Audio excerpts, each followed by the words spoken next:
Welcome, everyone, and thank you for joining us on this third session and final session of our webinar series. For those who I haven't met, my name is Julio Robledo, and I'm the Quality Improvement and Reform Project Officer with the Primary Care team at Brisbane Health PHN. So over the past two sessions, we have explored reform landscape and we examined, funding, incentives, and some revenue opportunities. And tonight we are bringing it all together. We're shifting from understanding and optimization to planning and action. So this final session focuses on how to assess your current practice performance, identify gaps, and build a practical roadmap that strengthens sustainability in a changing funding environment.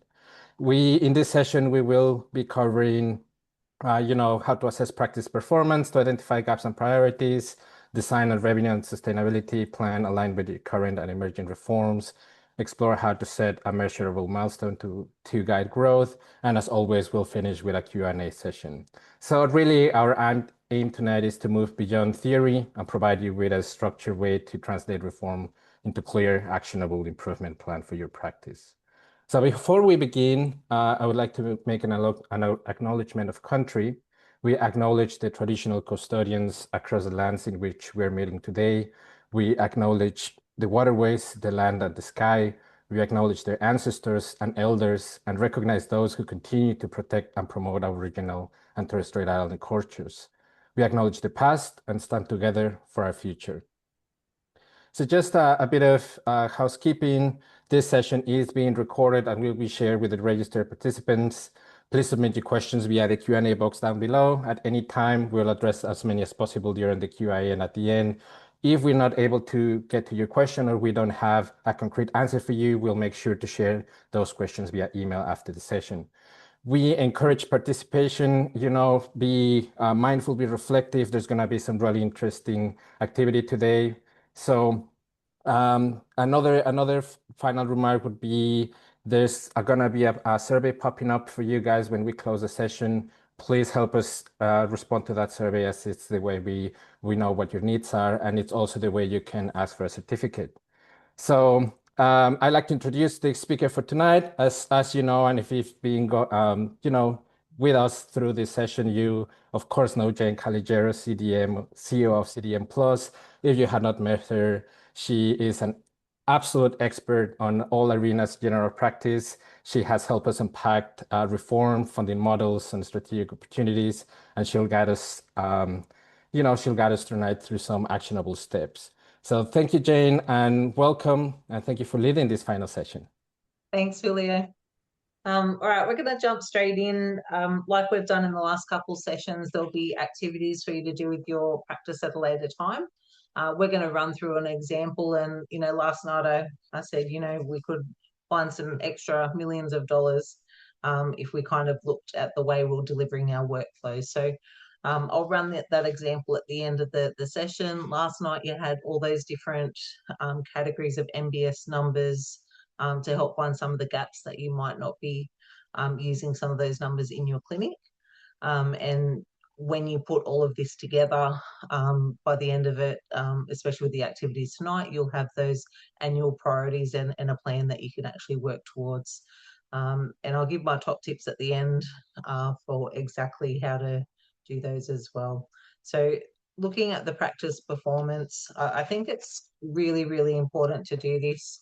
A lot of clinics kind of shy away from the numbers sometimes when we're talking about it, because I think sometimes if they're not performing as well, I think they think it makes them look not so great. But for me, it's all about identifying, opportunities with the team that we've got on the ground. And, we see clinics all different sizes, from 50,000 plus, patients across really large clinics to, smaller clinics. And it doesn't matter what the size is of your practice, because we're just going to work towards, setting those priorities based on the team that you have on the ground and the numbers that we're working with. So those patient demographics are super important.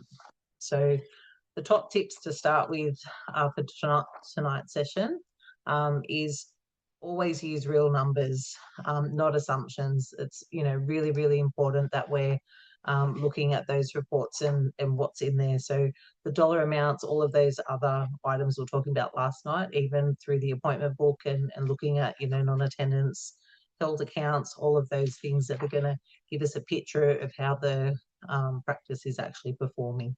So don't be afraid of the numbers. You might need a couple of people in the clinic to help you pull those reports in the background. And then identifying the gaps between what you have in your current practice and what you can work towards to be, you know, future ready. So some of the processes will actually make really dramatic changes to your bottom line. And that's why I'm really keen to implement processes and not do short fixes. I've worked with lots of different clinics, and, you know, in my younger days, especially, you know, some of the clinics I worked with, you know, we were doing very short blitzes, trying to target, you know, diabetics, you know, in one category, and then we're kind of targeting other patients in another. But we turn it back and just kind of look at it from the whole practice approach. Looking at the processes is where we're going to make that improvement. And then that way we're prepared. So if we have challenges like, you know, staff turnover and things like that, it makes it really helpful for us to onboard new team members when we have those processes in place, and then everyone knows their role. The other one I've got there is to focus on the opportunities, not the deficiencies. And this is really important because that can kind of be a bit of a team downer when you might be, you know, going okay in some areas and not so much in the others. And we're not going to fix everything in one go. And that's why it's important for us to prioritize. So you might look at all of those categories from last night, some extra ones that you've kind of pinpointed as part of that activity and reflection. But what I think you need to realize as well, we're not going to do all of that in that initial period. So what we want to do is take each of those sections that we've reflected on and put it together into our roadmap. So we're going to take the highest priority items, which will have the biggest impact to your clinic, and focus on those in that next 12 months. And so that's sometimes the hardest bit is, you know, when you see so many things that we need to improve, it becomes really overwhelming. So as I said, as part of that overwhelm and change fatigue with a lot of practices and staff on the ground at the moment, I think that's the easiest way to kind of show the team where you're going to be moving forward and what areas, and then what they need to do to kind of take the pressure off in the background. So let's have a look at some of the reporting that you'll need in the background. And obviously this will come from, you know, different sources. Clinics where I've worked in, I was kind of pulling some of these myself, especially around, you know, the CCM performance. So the baseline report, looking at the finances, looking at all the income categories that you might have, because that will help you recognize where, you know, and it's really interesting when people see the numbers and they go, oh, I thought we did, you know, a lot more than that for that particular category and things. So really important to break it down into the different categories, especially if you're looking at where are some of those areas that you can expand and grow. So obviously there'll be additional things like, you know, rental incomes and things like that for the larger practices that might have, you know, additional rooms and things like that. Grants, work covers, all of those things that we spoke about in last night's session. So work your way through that reflection, have some of those reports so you can look at those in a little bit more detail. And then obviously we can't balance anything else up unless we have the expenses. And for me, the expenses show us areas we can improve as well. So it's not just looking at the income and going, you know, we really need to improve on that. We're always looking at ways we can reduce our expenses. And I try lots of different things because I don't want to reduce my workforce that I've got, but we want to make sure that our workforce is doing the activities within their roles. So, you know, we spoke about, you know, admin taking on, you know, some of the admin tasks from like clinical and things like that they might be doing, so then they can see more patients. So lots of ways that we can maybe reduce expenses around, you know, the workforce, and it'll be things like, you know, obviously the uptake of, you know, the different incentives. I've worked with lots of clinics and we end up bringing on some junior staff with admin through traineeships and things like that. So this is a really great time to think outside the box of how we can, maybe possibly grow some teams without necessarily the, expenses against that as well. And then for me, the practice consumables as well, obviously the facilities as well, you might be able to, landlords or owning building, however you kind of work with that scenario as well. There's always ways that we can potentially, reduce some of the costs as well. But the practice consumables is probably a really big one that sometimes I think it seems like too much of a big, like it's a big job. There's multiple, items we need to order in as part of the practice consumables. But if you do have someone that can look at this in a little bit more detail, I've said, in previous sessions that, myself as a nurse, I was actually dealing with, multiple wholesalers trying to get, the best deals for the clinics and, extra equipment and things when we expanded from a, 6 GP clinic to like an 18 clinic. So, the cost of those consumables will have really big impacts on your cash flow. And so we really need to think about when we're going to be ordering these things and making sure that we're getting the best price. So if I order 1, how much is it going to be? If I order 3, 6, 10, so work with your wholesalers. They're more than happy to do it. They want to keep the business as well. But it's also an opportunity to reduce those costs for the consumables. And then obviously from the income side of that, if we're performing those activities that, attract a Medicare item number, then it's going to help offset the cost of those consumables as well. The technology and systems, everything is I don't know about you guys, but a lot of our items that we have as a business as well, everything's on a subscription, every time even when you're looking at increasing automation and things like that in the background. So this is a really good time to review exactly what you have. And, there's, especially with some of the AI programs, they're kind of merging into kind of multiple things now as well. So really good time to go through all the subscriptions you have, connected to your clinic as well, especially around the technology side of things. And then education and training as well.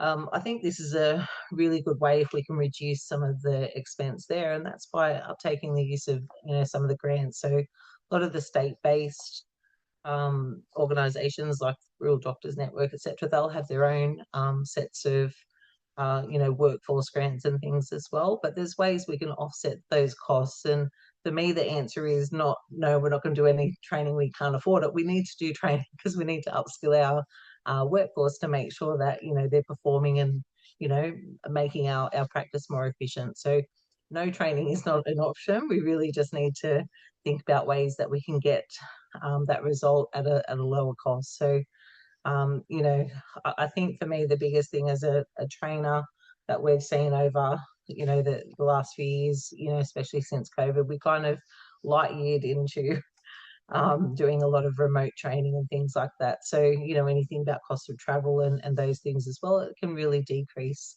the cost of those upskilling sessions and things that you need for your clinic. So yeah, it's just a really good time to look at the expense, but I don't want you to stop the education and training. Just look at some other alternatives of how you'll be able to deliver those more effectively. And then marketing and things like that. There's always ways that we can kind of reduce or bundle out to kind of improve the costs of what we're spending around marketing as well. So those that are doing anything with SEO and things like that to increase their presence and get more patients to their clinic, etc. So you're going to need some help for those from your finance or practice manager, whoever's going to be helping with those, but it'll be a team approach to, I guess, come up with some of the ways that you can reduce those costs in the background. Now, the practice data points we looked at last night, some of those reasons. And as I said, one of the most important things we can do is review our processes in the back end. And so a lot of those admin processes can really affect your cash flow and at the end of the day, the bottom line. So the game we're playing as businesses is we need to more money in, less money out, to kind of make sure we're running a profitable and sustainable business. So when that money leaves our account and when it comes in, becomes really important. So our admin processes on the back end, if we have, and as I said, I can tell how your practice is running by even just looking at your appointment book, because when I look at things like, the appointments that haven't been completed, the workforce utilization, especially when we have multiple roles, completing some activities. And, as an example, if I had a health worker, as an example, Aboriginal health worker that couldn't bill, a follow-up number, as an example, I wouldn't have that patient booked in with them. So really want to make sure that we're matching, the qualifications and skill to make sure that we're actually getting the items in. So those practice data points, you might have some additional ones that you want to have a look at. But for me, the data in the background of how we actually record and capture will affect what you do with your processes. So we usually implement really tight processes at the clinic, and that's where that support from admin is super important. They're the most important people on the team. So forget GPs, forget nurses. We couldn't do anything without admin. We could not keep the clinics running. So some of those processes that they can really assist with in the background will be around that appointment book, but also when they're talking about the batches and claims, that they need to make sure that they're obviously batched and sent off properly with all the correct notations and things. But also in the background, we usually have held accounts, especially when we're doing lots of procedures, or sometimes the bubs coming with Medicare cards, etc., that haven't got them yet. So usually there's quite a few held accounts, and unless it's allocated to a particular person, sometimes they sit there for a little while. So we make it part of our end of week processes for the held accounts. Depending on your team size and structure, you might be able to kind of do that more often. But usually end of day includes finalising all those appointments. So we're either complete or did not attend in the background, and then we'll kind of repeat that day to day, and then end of week we're checking that again. So we go back through the whole week, but we'll also clear as many of the held accounts as possible. So yeah, there's usually quite a bit of money sitting in those held accounts. And then obviously with the processing, I mentioned quickly last night's session, when those rejections come through, it's really important. I've worked with a lot of clinics, and sometimes they see a rejection and that will just be accepted, thinking that we can't claim that item number. So those billing combinations, need very exact notations, and there's over 200 error codes. So, if we have, sometimes junior staff completing those, they might accept those rejections where we could have possibly, resubmitted that. So really, really important to kind of think about that as well. So I said to Julio last night, I'll send some information around those really common MBS billing combinations and the notations, and some links to Medicare so you can have a look as well. And then we've got our billing combinations resource and things in the online portal as well. So yeah, really, really important around the combinations and what can and can't be billed by the different team members on the day. All right, so let's look at the revenue sustainability as well.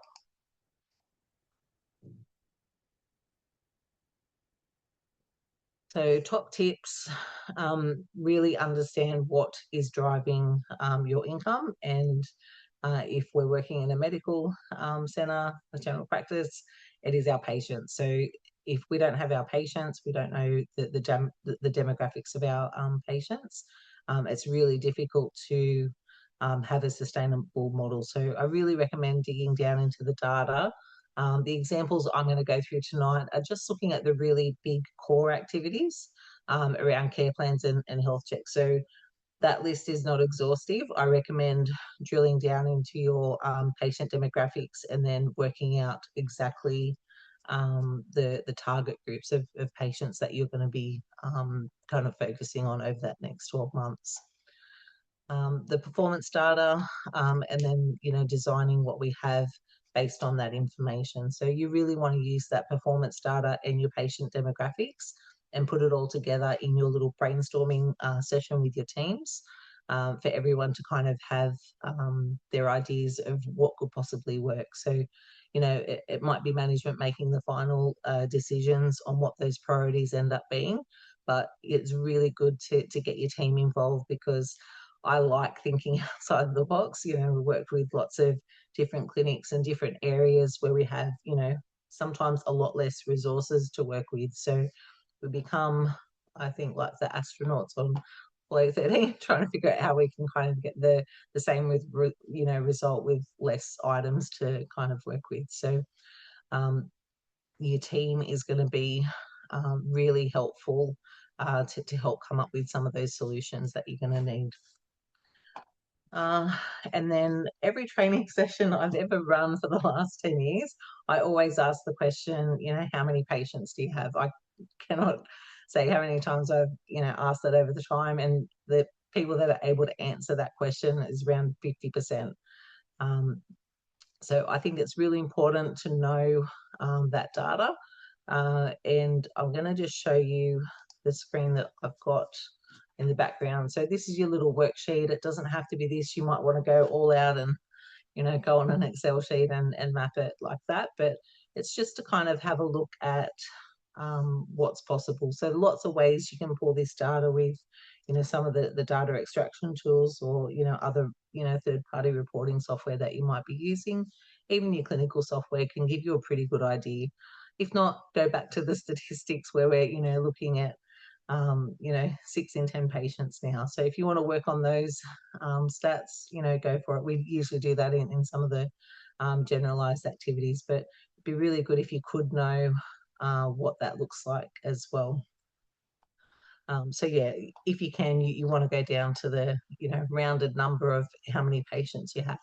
And obviously that's going to change over time. It's a bit of a rolling number, but it's just so we can think about, what processes we need in place to achieve. So, you want to maybe add, if your clinic's doing additional items and activities, so you might want to add, things like skin checks and, aged care and additional items as well.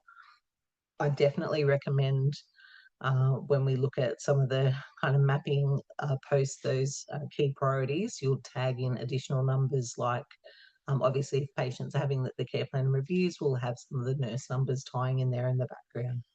So yeah, this is just to kind of map on the basic demographics of, a lot of those health assessments are around age, ethnicity, DVA, etc. And we'll be able to find our patients in aged care if you're servicing those patients. I haven't included them, but you can easily just add it in underneath as well. So I've got a blank one for you guys to use. So when you get a copy of the slides, you've got a blank one there that you can work on with your team. But I've also got an example one there as well. So this is our little example that we're going to work on through our session tonight. So I've got an example that we've got, 2,500 patients that are actually eligible for a care plan in my pretend practice that I'm talking about. Usually it's a higher number than that, but we'll kind of go with the 2,500. So that means that at about 2,500 patients, we all want them to have a care plan, right? So you're going to find your number of how many patients are eligible for a care plan, and we're going to pop it in that first box. So we really just want to see how many patients kind of sit in each of our categories. And then we're also going to look at the reviews.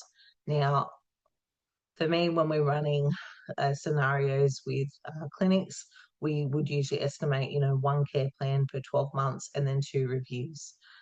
My preference is always closer to the 3 months, just because a lot of the patients that we're seeing for the chronic condition management need those multiple regular review appointments for us to kind of be able to tick off all the things that they need to have done in that 12 months. So my preference when I'm working with clinics, especially when we have, patients with multiple conditions, is the 3 months. So I've got it as having 2 reviews. you could run this scenario and, maybe, keep it at the 2,500 if you're going to do 6 monthly reviews. So I've got it at those numbers. And, I usually run the scenario with clinics as well, thinking about how many appointments you need to service those 7,500 care plan and review appointments. So I'll just run that with my little calculator in the background just to kind of put it in perspective. So that's looking at, so if we've got 7,500 appointments that we need for care plans and reviews, and we're looking at 48 weeks in the year to cover our public holidays and then 5 days a week, you're looking at just over 30 care plan and review appointments a day. So this is where it's really important, because everyone's going, oh, how can we do that many? Or, how are we going to kind of reach some of these scenarios? So we're not going to do that in this step here. In this step, we just really want to get our data and break it down. So let's have a look to see how many chronic condition patients we have, how many patients sit in the specific age groups for those health assessments. And remember what I said, you'll have some patients that, you might do that initial time-tiered health assessment. And with those changes that happened, 12 months ago, I think it is now, a lot of patients would qualify to have a second health assessment in that 12 months. So especially Aboriginal and Torres Strait Islanders can have the 715 and the heart health check. And then when we're talking about the time-tiered, if they qualify for more than one category, they can have both those items. So, the main question I get from that is, can we do that on the same day? And, obviously we want the activity to be, beneficial for the patient as well. So if you do recognise you're doing one of those health assessments with a patient, I recommend just going, oh, well, actually, we're going to, do some tests, and we're going to, maybe catch up and have a look at things in, 3 months or something like that. And then you can run, the other activity as well. So, yeah, I think that was really, beneficial. And for me, the biggest thing around the health assessments, and I know a lot of clinics look at the value of the heart health assessment item number, but for me, it gives us an opportunity to target younger patients, and I'm all for that. We want to get patients used to coming into the clinic for a regular health check every 12 months. So every single patient that doesn't identify as Aboriginal or Torres Strait Islander can have that, can have a health assessment every 12 months. So what we bill is just, which category they'll sit in under Medicare, but we're looking at it from a prevention and early detection. Our communication with the patient is, we need you to come in for your health check once every 12 months. And then obviously with the Medicare criteria, we'll sit them into one of those categories. But yeah, it's a really great way to target additional, patients that can, we can make a really big change to their risk factors. So yeah, I'm keener to, start those activities younger. A lot of our activities in general practice are waiting for patients to come in with a condition, and a lot of our patients, even when we see in that 45 to 49 age group, they're usually already, sitting with a chronic condition that just hasn't been diagnosed. So for me, really good opportunity to do some, quality improvement activities in the background for these as well. Okay, so this first step is all about just plugging in the numbers of patients that sit in those categories. If you want to add additional categories, that's fine. It'll just depend on the reporting software that you're using. So I just wanted to keep it very basic for the demographics for that first part. And then you're going to map your performance. So if you've mapped additional categories based on your, patient demographics, then you'll kind of report against them as well. And so this second column would be filled in with whatever you had.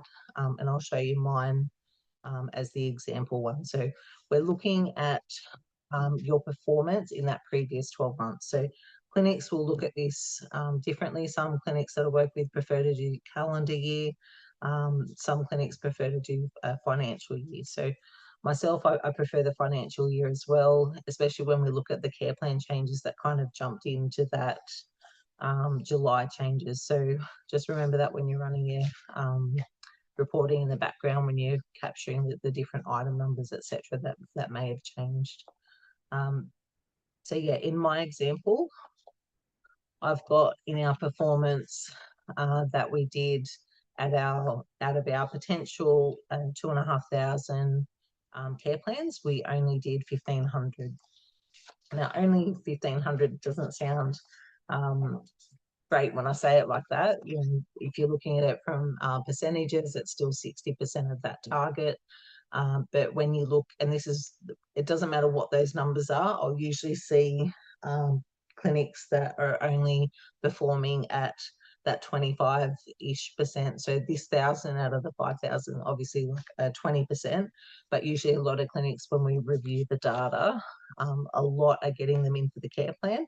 It's really difficult to chase them up for the review. So that's why when we're designing and looking at implementing newer models, those next appointment processes and, you know, just very simple changes like that can have really big impacts to how many patients you'll be able to service. Okay, so that's how you're performing. So you're going to do that through each of your categories that you've flagged. You know, you may want to add percentages next to it and things like that, or, you know, a financial amount as well. If we're looking at those item numbers, I'll show you when we're looking at the design about what that looks like as a money amount as well. And then let's jump into the design part. So you've got a blank one for your design, and this is going to help you determine your priorities. So on our little worksheet, I've got a kind of, I like to do traffic light colors because it really highlights when we're looking at, you know, areas we can improve, what that will actually look like to the clinic and where we might focus our activities. So let's look at my little sheet in the background.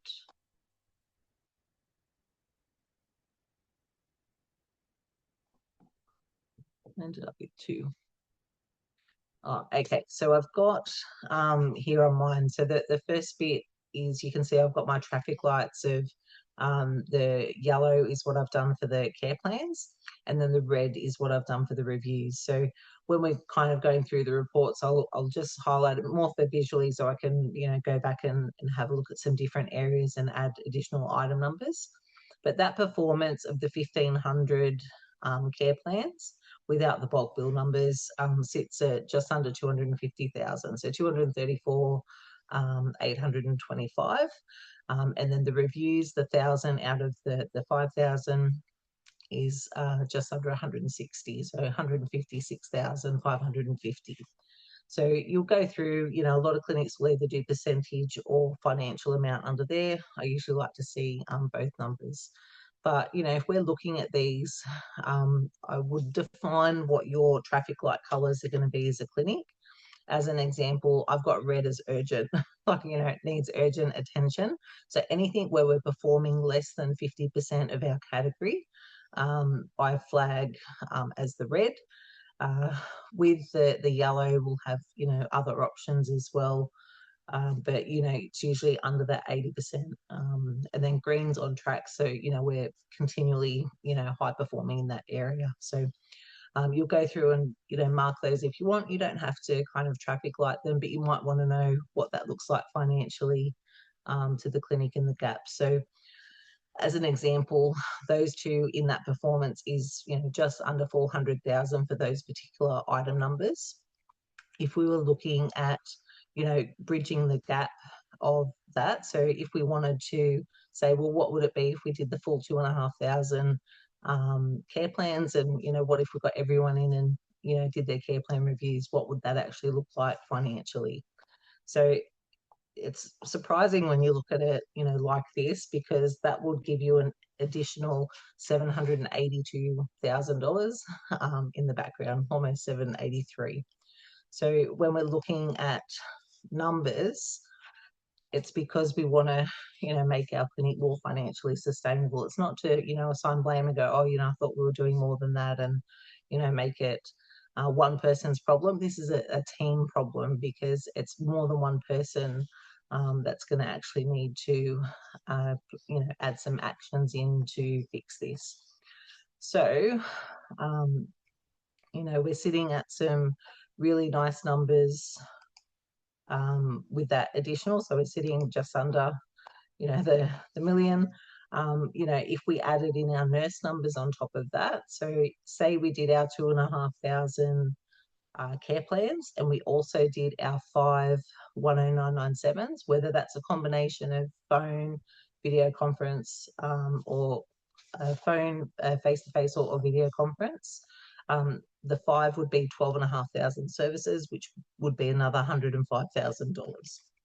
So as I said, it's not including the bulk billing numbers on there. So you can see very quickly how we could add additional revenue into the clinic. And you might be like, okay, well, this is going to take ages for us to kind of, make an impact and things, but it really doesn't. I'll show you when I break down the, annual priorities.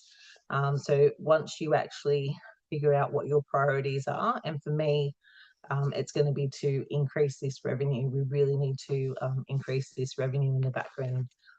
But you'll have all the numbers to kind of guide you with those decisions as well. So you'll have your income expenses. You might be running at a loss, and you might need to do a very quick push to kind of right the ship for your cash flow and things in the background. But you want to set targets for the annual, and so we'll have a look at our annual priorities. And then you want to break that down and reverse engineer it. So once you know how you'll perform quarter on quarter, what we're aiming for the year, we'll just work backwards.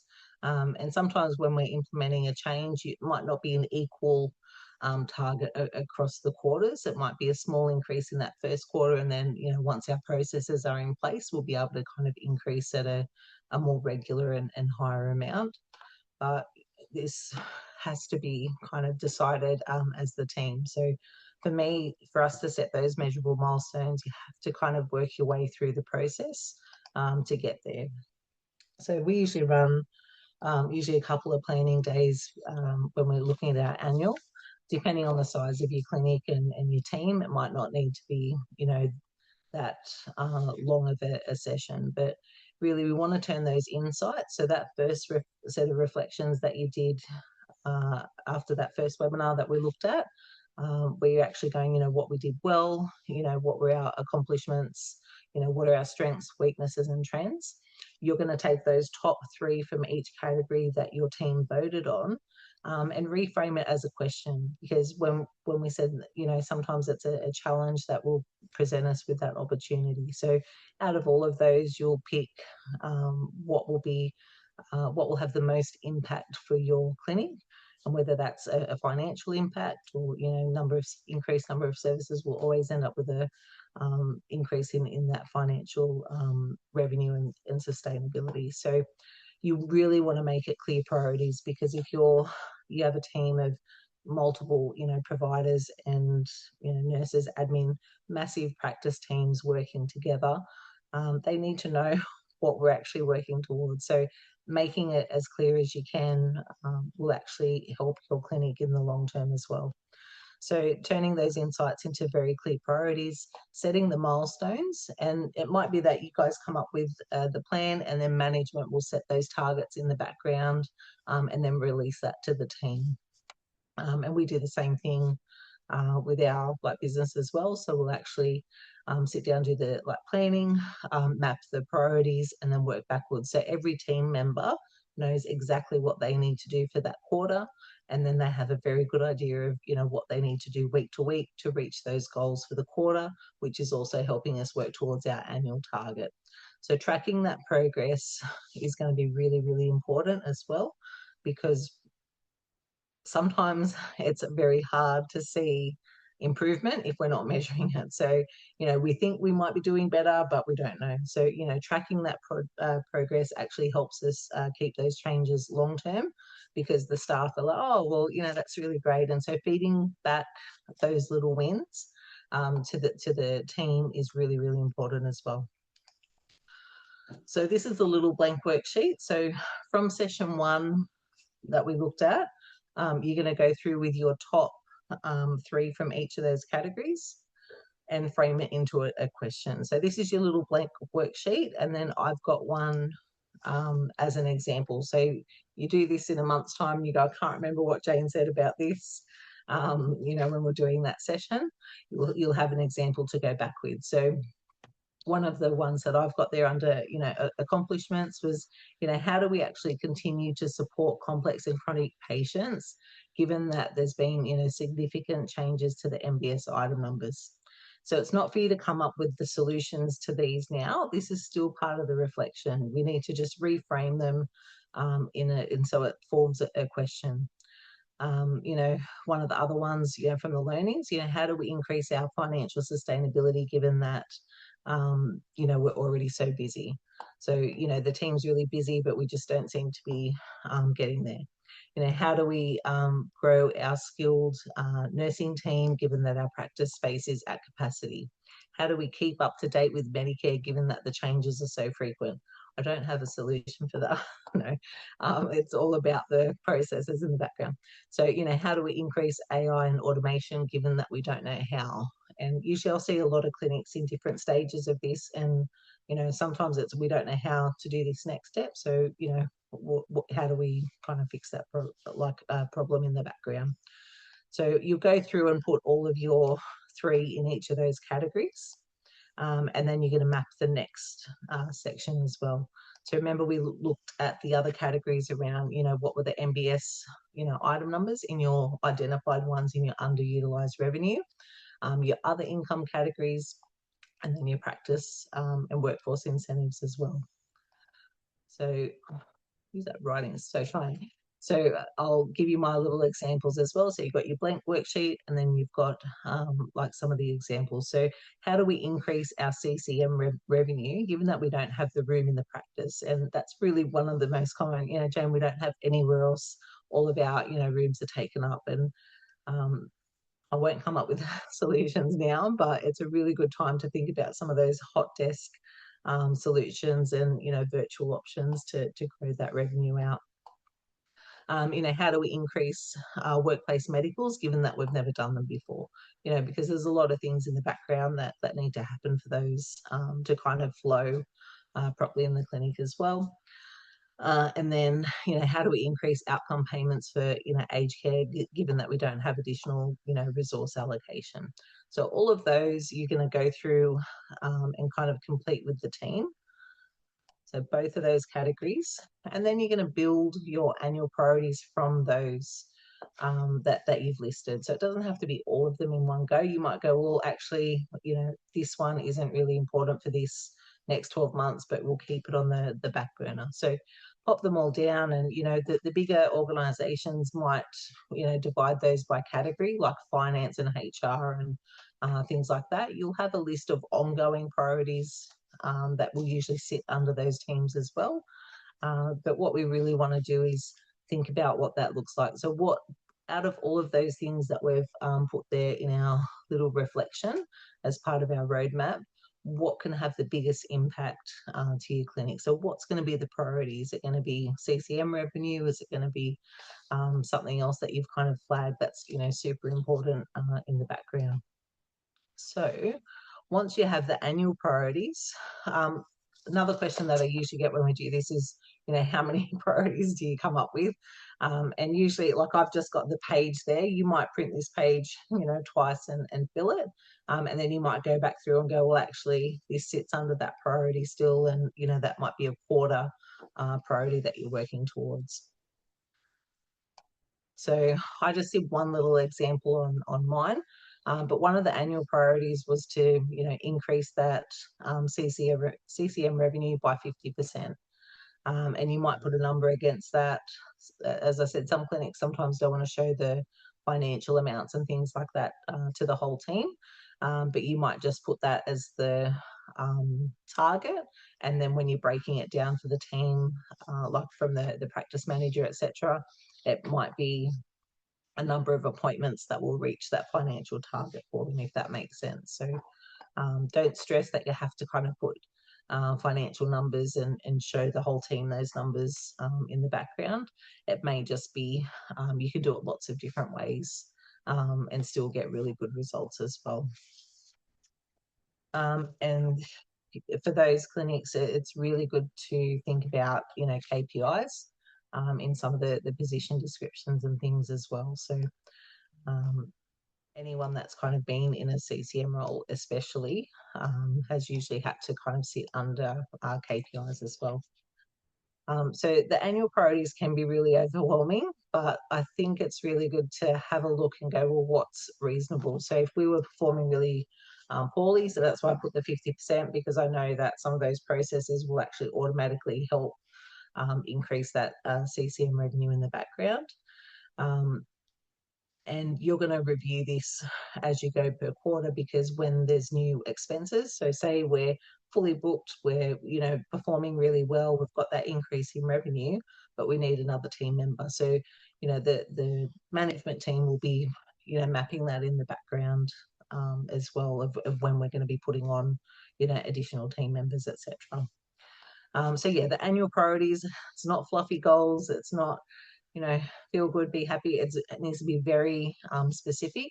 They need to be, particular items like listed against there. So you really need to know that you're reaching it, because you need to be able to tick this off your list that you've actually reached that goal. So, what does that 50% increase mean when we're talking about, revenue? So I've got an example when we get down to the next section, but that's really, really important that we have it very clear on those priorities. So every single person knows. We'll also put who's responsible. So you can see I've got all staff on there. And when we break down the quarter priorities, it might be the managers doing that with, as an example, some of the nurses and admin. They'll have, particular tasks that are going to help us reach those goals as well.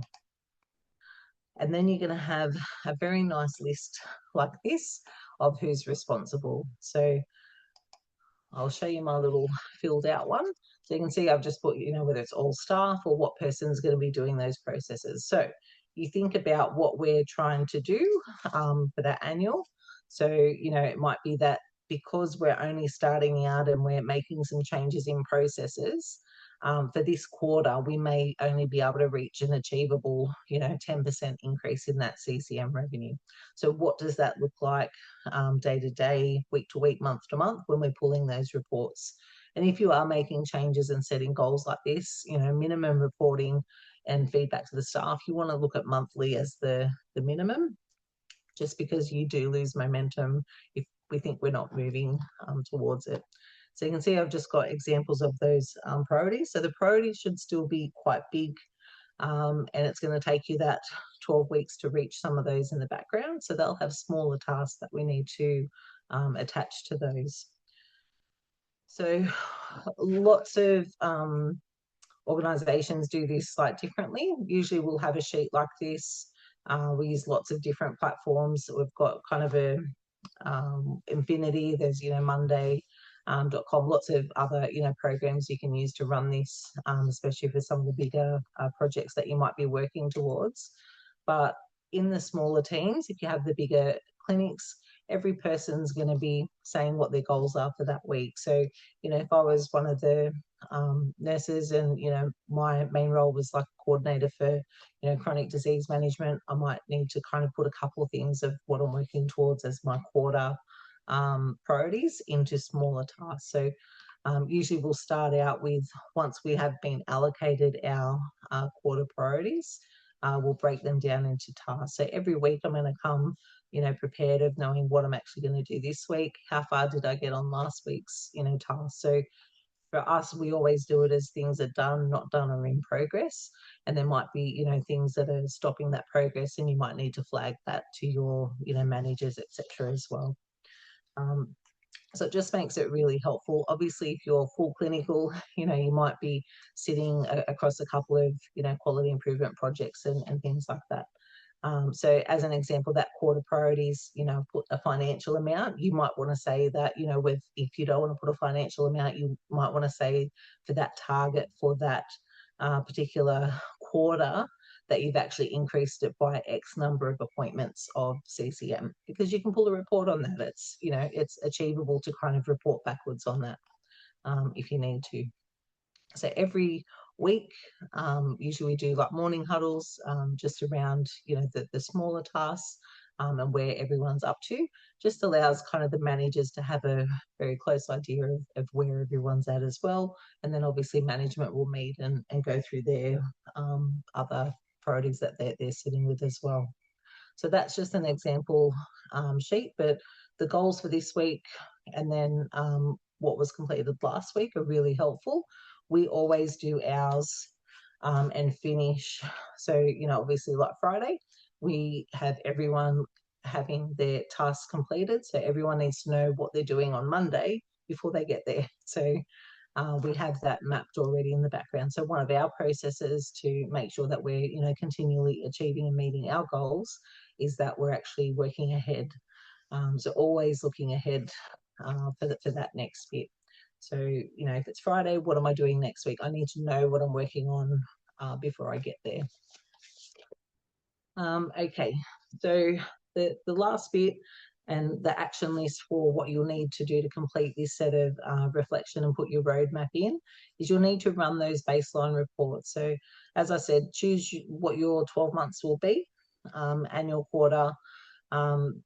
So say our annual, there's a very poor performing clinic if this was your number, but I just did it for easiness sake of the amount. So say our annual CCM revenue with all those categories you mapped to put in what CCM revenue means was $120,000. It should be really around the 1.2 sitting there for some clinics, but let's go 120.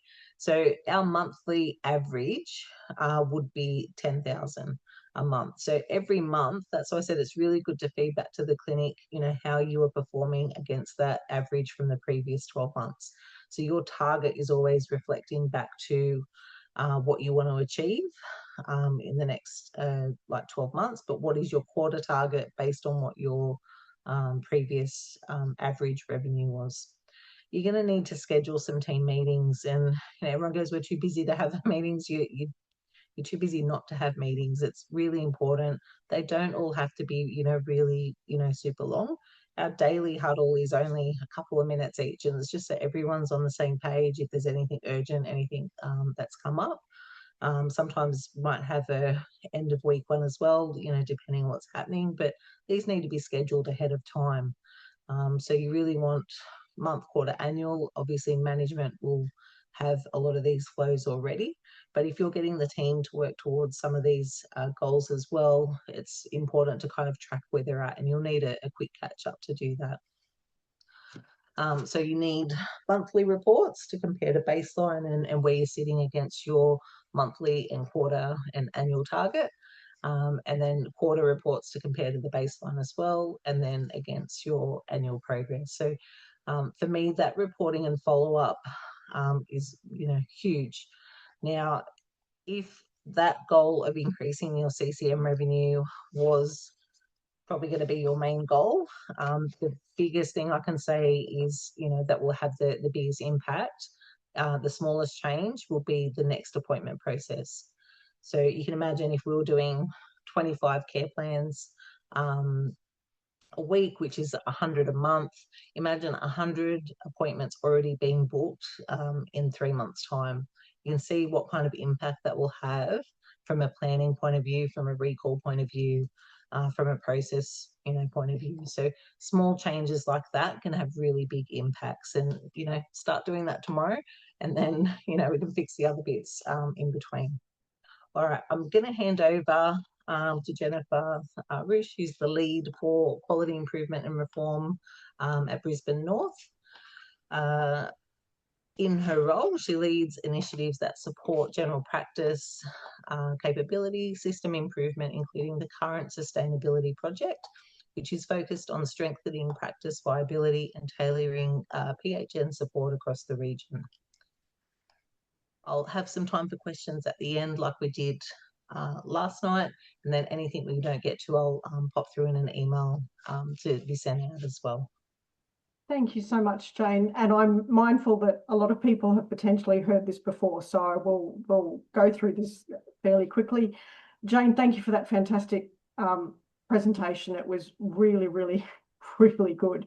And I'm sure everyone's got lots and lots of homework.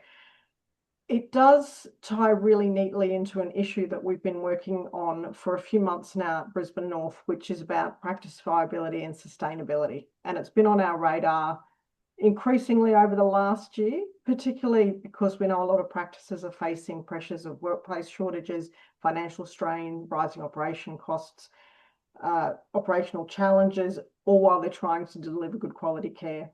So we had a bit of a step back and thought, how can we actually support practices to support their sustainability, not just react to challenges, but to proactively strengthen and future-proof their business. We did a look at what other PHNs are doing, and it was really clear that a data-driven approach was needed, but not a one-size-fits-all. Practices are under a lot of different pressure in different ways, and our support needs to support that. So we're doing a practice sustainability project, and the aim of which is to help practices clarify their current state, strengthen their operations, and actively work towards long-term sustainability. Each practice has its own starting point, and we wanted to recognise that. So we've chosen a tool that is called Practice Catalyst. It is a 25-minute self-assessment tool designed to help practices identify their strengths, pressure points, and priorities across areas such as governance, workforce, operations, and sustainability. After completing the assessment, all practices receive a customised self-paced action plan. So you'll get a tailored development plan, which outlines practical next steps and provides relevant resources. We receive aggregated data, not individual practice responses or details, and the data allows us to tailor support to where it's needed. So just a few what it is and what it isn't. It is a self-assessment tool for practices. It's not a survey. It's something that your practice completes for your own reflection and planning, and it touches on a lot of what Jane talked about today. It's also not about performance or compliance. There's no scores being shared. It's not an audit. The purpose is to help you step back and reflect and plan. It's confidential, and from a PHN perspective, we only see aggregated data. It can be done by the practice manager or leadership team, whoever's best placed to reflect on the operational and sustainability aspects of the practice. And the intent is to make it a practical, low burden and useful exercise, something that gives you some clarity rather than creating extra work. Our provider for Practice Catalyst is a company called Rebec, and there will be communications coming out from ourselves via email and through EDM, and also Rebec in coming weeks. Thanks. Thank you, Jen. That was an amazing summary. We do have some questions. I am acknowledging that we are almost at time, so if you need to leave, please do so. But if you have a couple of minutes, bear with us. We'll get to some questions and then closing of the session. So the first one is, what are your suggestions when dealing with patients who are uncompliant? And that is a really, really tough one here. Yeah.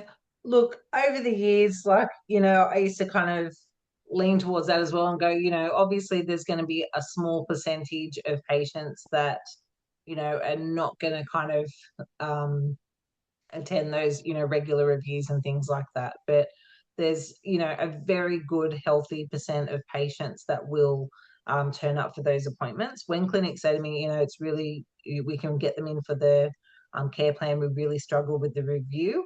This is where I want to think about what processes you have in place. So how long's that appointment? Like, I don't need it to be super long. I still prefer the workflow with the nurse doing the prep and then the GP finalising. And it's mainly because we'll flag, in that 12 months what they need. We usually pinpoint 5 other appointments that they're going to have in that 12 months, generate the home medicine review and have that process in place. So really the GP has that time to do other activities like the mental health plans reviews or another focus area that they're, working towards. So for me, that patient communication, and I'll just, it's the process as well. So I try not to be doing all the typing on the computer and things like that when they're in the room. I'll do that prep as in before I call them in from the waiting room when they've arrived. And so I'm really engaged while they're in there. But I don't have the patient. I like to have at least a 30-minute appointment if I've got great template, shortcut and things all set up.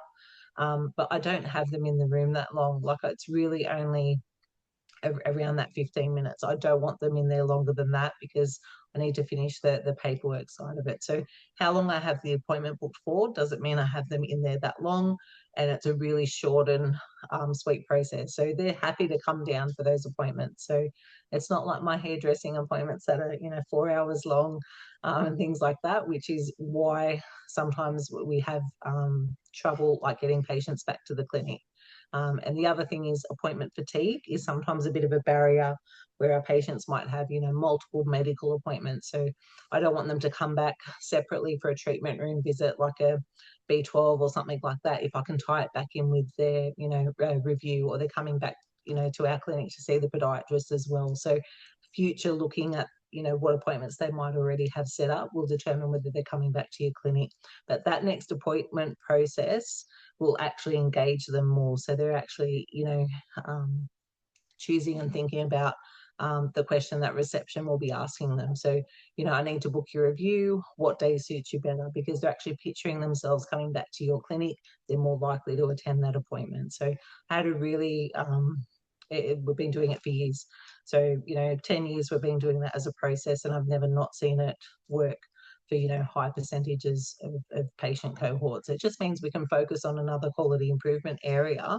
Once we have our patients' care plans reviewed, great. What am I jumping into next? Because that, it's a revolving process. Those patients are with us forever. So, we just need to kind of keep chipping away at it. But the regular review, shorter appointment works really well for me. Sorry, it was a very long answer. No, but it's a really good answer. So thank you, Jane. We have another one, which is more about what, if anyone knows, what's the best QBCO data point to look up to access some of these baseline reports or baseline information. Yeah, there is a few different reports worth looking at. I'll send through some information as well, just so you can have a look at that in the background. But yeah, there's lots of different reports. It just depends on what data points you're looking at. But for the number of patients with certain conditions, you can get that lots of different ways as well. The financial ones, you'll go through your reporting, and the practice managers will probably grab the best ones for those. So obviously we're looking at money paid, not services completed and then it's bounced. So it needs to be paid is the biggest thing that we're looking at for those. Thank you, Jane. And we have one final question. It's any thoughts on whether nurses should be completing GPC CMPs to assist doctors or given the AMBS changes and AI that they should be done in 15-minute doctor appointments? Look, I've said it in lots of different sessions. Everyone's focused on, that amount of money that they're conceptually thinking that they've lost from the TCAs. You have to reframe it in a different way, as in it's not losing that money, it's just being spread out. So we're actually completing the care plans and reviews. In the background, it means less paperwork and admin support in the background. I know clinics that had someone, working full time to just sort out the whole TCA drama. In the background. And, as I said before, if a lot of clinics were audited on their, 723s, it might have, ended in, money being paid back and things. So for me, that money amount of the care plan, I still don't think it's worth the GP's time doing it on their own, because that 15 minutes, you can't tell me you're going to find 5 appointments, generate the, home medicine review, referral for them as well, plus the care plan paperwork, and set their goals in that time. So for me, it's a bit short-sighted. And as I said, a lot of clinics made a knee-jerk reaction last year when the changes were in place. But in a 15-minute slot, it's really not enough time to map that 12 months. Your chronic condition patients are your biggest money makers in the clinic. So you're looking at over $1,000 per patient when you do it really well. But you need to then engage them as well. So having the nurse do that prep bit's, really important. And let the GP focus on mental health treatment plan and review, because unless you have a mental health nurse that's, going to support that in the background, you could do that in one of those time slots and get those patients booked back in to kind of increase those numbers as well. So, I still support the nurse-led model. If clinics are choosing to have that GP-led model specifically for that, then I recommend, especially if you're servicing aged care, you might want to kind of create a care coordinator nurse to kind of support the care of those in the background, and set up some, virtual options, with the follow-ups. But it's really hard. I don't think it's a task the GPs need to be doing on their own for the care plans. I don't think it's a very good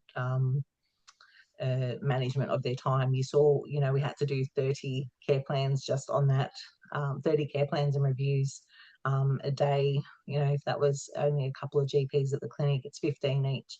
How many appointments do you have a day? 20? You're going to do care plans every day to kind of look after your patient cohort. It's not sustainable. Sorry, another long answer. I apologize. No worries. Thank you so much for your time and everything. I think we've kind of officially reached the end of our session. I don't see any more questions. So thank you so much, Jane, for guiding us through this final session and your leadership across the entire series. And thank you everyone that has joined over the past 3 sessions. We know how demanding general practice can be, and we truly appreciate your commitment to engaging in these important conversations about, reform, funding, and long-term sustainability. So across this series, we've moved from understanding reform to identifying funding and incentive opportunities, and now to build a practical and measurable roadmap for the future. So we hope you're leaving tonight with greater clarity, confidence, and a structured way to move forward in your practice. And just as a reminder, this session has been recorded and will be shared with the registered participants in the coming weeks, along with any responses and obviously the slide deck and the activities that we've done through this webinar series. Also, when we close this webinar, there's going to be a short feedback survey that will automatically pop up on your screens.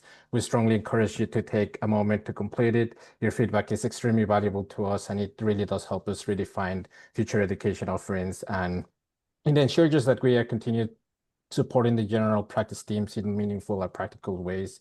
So it's also a way that you can request for a certificate of attendance. So if you want one, please do fill out the survey.